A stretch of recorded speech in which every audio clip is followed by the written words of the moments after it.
Agartala গ্রান্দি গ্রামো তংमा Ramakrishna mission सिखला थिमानतै आमang चिनang चलायजाक आमसाय पातिमा थायो थां सखिया बरतला PhD नायमाथा রামকৃষ্ণ রাজফর্মের একজন বডি হ্যাঙ্গিং হয়েছে খবর আয়া কি দেখছেন?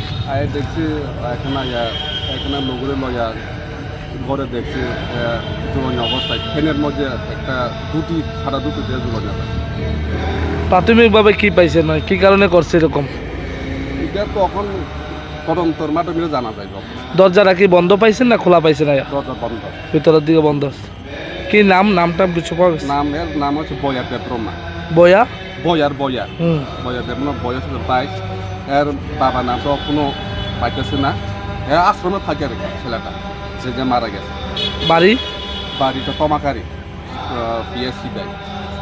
কত ইন্দিরা থাকে কিছু জানা গেছে? এখানে শুরু থাকার সময় এখানে পড়ছিল বলে, যেমন ক্লাস 10 পর্যন্ত। এরপরে দলেশ্বরে গেছে, দলেশ্বর শ্রীকৃষ্ণ আশ্রমে। এখানে দলেশ্বর স্কুলে পড়ছে ক্লাস 11-12 পর্যন্ত।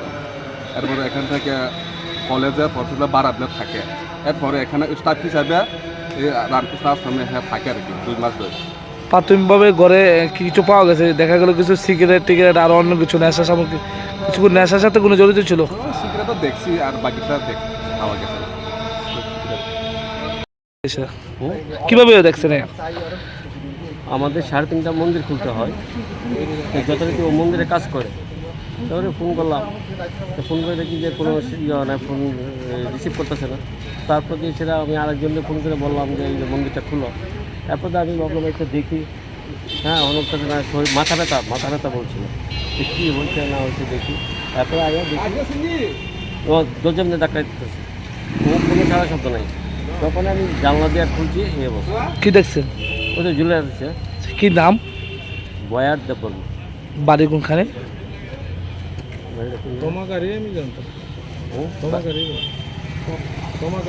এখানে কত ইন্দিরা থাকে? এখানে আমাদের স্টুডেন্ট ছিল মাঝখানদার বাড়িতে গেছে, এখন স্টাফ হিসাবে। এখন কি পড়াশোনা করে না? কত টাকা হাজিরা মানে বেতন দেওয়া যায় তাদের? বেতন মিন্স মানে তো খেয়ে তারা 6,000 টাকা মাইনে দেওয়া হয়। কাজটা কি? মন্দিরে ফুল তোলা, বাসন দেওয়া, মন্দিরে যা কাজ। কত ইন্দিরা থাকে এখানে? 2.5 মাস। এমনিতে কোনো সমস্যা হয়েছিল? তুই কি কারণে এরকম করার পেছনে কারণ? আমি কি করে বলবো, যেহেতু আপনার এখানে থাকে। নিশ্চয়ই, ও তো আমি কিছু দেখি। ও পরশুদিন বাড়িতে গেল, কালকে আবার আইলো। পরশুদিন বাড়িতে গেল, কালকে আইলো। লাস্ট কোন সময় কথা হয়েছে আপনাদের? এই তো আমরা একসাথেই তো ভাত খাইলাম। কয়টা বাজে? তো 12:30। তখন কোনো সমস্যা বা কোনো? না, মাথা ব্যথা বলছে। আজকে কদিন মানে কালকেও মাথা ব্যথা বলছে, আজকেও মাথা ব্যথা বলছে। আপনার নাম কি? আমার নাম রতন শাহ। আপনি কি হন এই মন্দিরে? আমি এখানে কেয়ারটেকার।